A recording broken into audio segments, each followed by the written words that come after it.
OECD 경제협력개발기구 뭐 선진국 클럽이라는 경제단체죠. 여기에서 대한민국에 대해서 경고장을 날려버렸습니다. 야, 저는 경고장이라도 아주 저는 강력한 경고장이라고 생각을 합니다. 뭐냐? 바로 이거예요. OECD 한국 성장률 하향 조정폭 마이너스 0.2%포인트입니다. 마이너스 0.2%포인트 이렇게 줄인 게 뭐 큰 대수냐 이렇게 이야기하지만 여러분, 이게 당초에 OECD가 대한민국의 성장률을 전망한 것에 비하면 지금 몇 차례에 걸쳐서 계속 하향 조정했다는 사실에 있습니다. 여러분 보세요. 지금 2022년 6월에는요. 대한민국의 경제성장률 전망치를 2.5%로 잡았습니다. 그러던 것이 9월에 마이너스 0.3%포인트 낮춰서 2.2% 잡았고요. 11월에는 또 같이 마이너스 0.4%포인트 낮춰서 1.8%로 잡았습니다. 급기야 올해 3월에는 또 0.2%포인트를 낮춰서 지금 1.6%로 잡았습니다. 그러면 지금 몇 번째를 낮춘 거예요? 3번이나 하향 조정했잖아요. 3번이나. 그죠? 이것은 여러분 우리 경제가 굉장히 나빠진다는 얘기예요. 굉장히 나빠진다는 얘기. 여기에 대한민국이 위험합니다 이렇게 표현한 것은요. 이 세계 경제 성장률하고 비교해 보면 알 수 있습니다. 세계 경제 성장률은요. 2022년 6월에 2.8% 성장한다고 얘기했습니다. 그러다가 9월에 2.2%, 11월에 2.2%로 하향 조정을 했는데 이번 3월에는 거꾸로 2.6%로 상향 조정했습니다. 0.4%포인트를 올렸습니다. 다시 말해서 세계 경제는 올라가는데 대한민국의 경제 성장률 1.6%로 낮췄어요.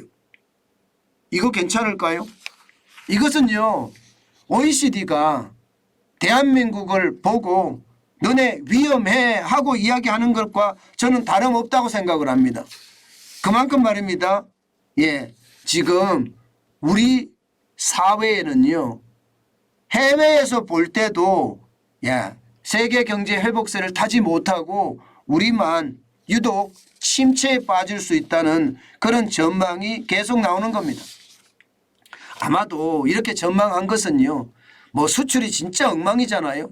지금 뭐 무역 적자가 갈수록 커진다 이렇게까지 이야기할 정도고 내수도 제대로 회복되는 어떤 기미가 안 보이잖아요. 게다가 중국에 리오프닝을 했다고 하는데 그 효과도 지금 보지 못하고 있습니다. 전 세계는 금융위기라는 또 불안감에 쌓여 있고요. 그러니 대한민국이 성장할 수 있는 성장 모멘텀이 지금 쉽게 말하면 망가졌다는 이야기가 되는 겁니다. 그러니까 모두들 한결같이 말입니다. 대한민국이 위험합니다. 이렇게 이야기하죠. 1.6%라는 경제성장률은요. 위험수치입니다.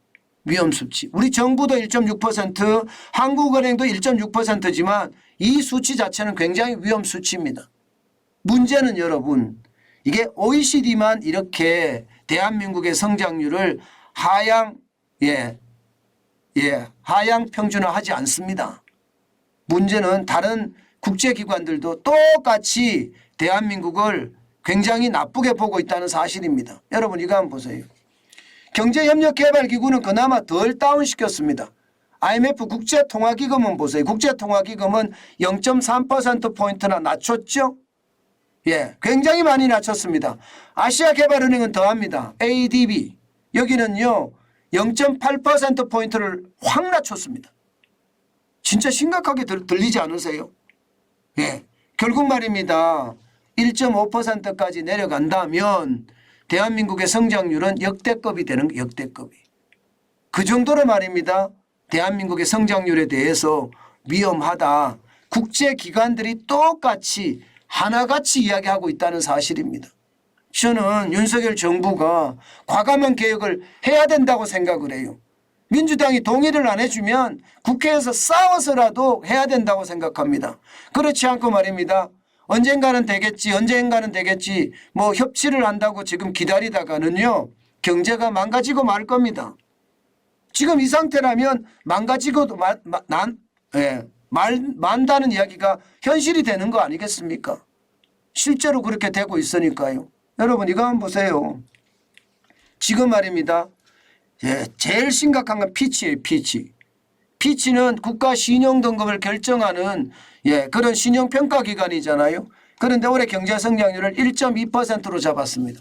물론 노무라 정권이 하나 있습니다. 마이너스 0.6%를 잡고 있는 아주 최악의 경제 성장률 지표를 제시하는 곳이 있지만 지금까지 노무라 정권 외에 가장 낮게 제시한 게 피치예요. 피치가 1.2% 제시했다는 건 여러분 이거 신용등급 하락의 원인이 되기도 할 겁니다.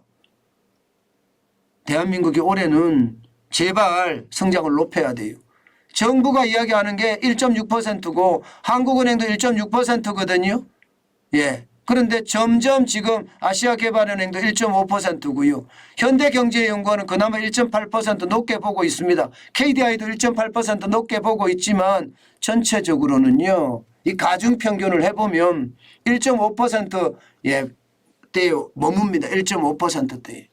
그러면 1.5%라는 것은 여러분 실제로 우리 성장률에서 보면 지금 글로벌 금융위기 때하고 글로벌 금융위기 때 0.8% 성장했거든요. 그때가 위기라고 했습니다. 만약에 올해 1.5%를 성장하면 올해를 위기라고 이야기할 겁니다. 그런데 지금까지 말입니다. 전체적으로 보면 우하향을 계속하고 있거든요. 다시 말해서 경제 성장률을 계속 낮추고 있어요. 국제기관들이 많이 낮추고 있고요. 또 우리나라 경제기관들도 많이 낮추고 있어요. 그런 것을 감안을 해보면 올해 성장률은 진짜 어려워지지 않겠느냐 이렇게 예상을 합니다. 사실 정부조차도 지금 대한민국 경제 경기 둔화에 빠졌다 이렇게 이야기하잖아요. 경기 둔화라는 표현, 이 표현은 굉장히 정제된 표현입니다. 지금 사실 현장 경기를 바라보고 있으면 경기 침체나 다름없거든요. 그런데 그 깊이가 점점 깊어진다는 것, 그게 현실이 될 겁니다. 지금 성장률을 보면 그렇게 갈 수밖에 없는 최악의 시나리오들이 지금 만들어지고 있다는 게 저는 두렵기도 합니다. 최악의 시나리오들이 만들어지고 있다는 거. 지금 그렇게 신호가 나오고 있잖아요. 저는 그게 두렵습니다. 지금 이대로라면 최악의 시나리오를 쓸 수도 있다는 거죠. 여러분, 지금 성장률을 보고 있으면요. OECD까지도 이 정도까지 이야기한다는 것은 우리 경제가 리세션의 어떤 방향을 잡고 있구나 이런 생각을 많이 하실 겁니다. 항상 여러분 시장은 조심하시고 조심해야 된다는 게 바로 이런 지표들 때문입니다. 오늘도 여러분 조심은 잊지 마시고요. 또한 내가 더 열심히 살아야 된다는 것도 잊지 않았으면 좋겠습니다.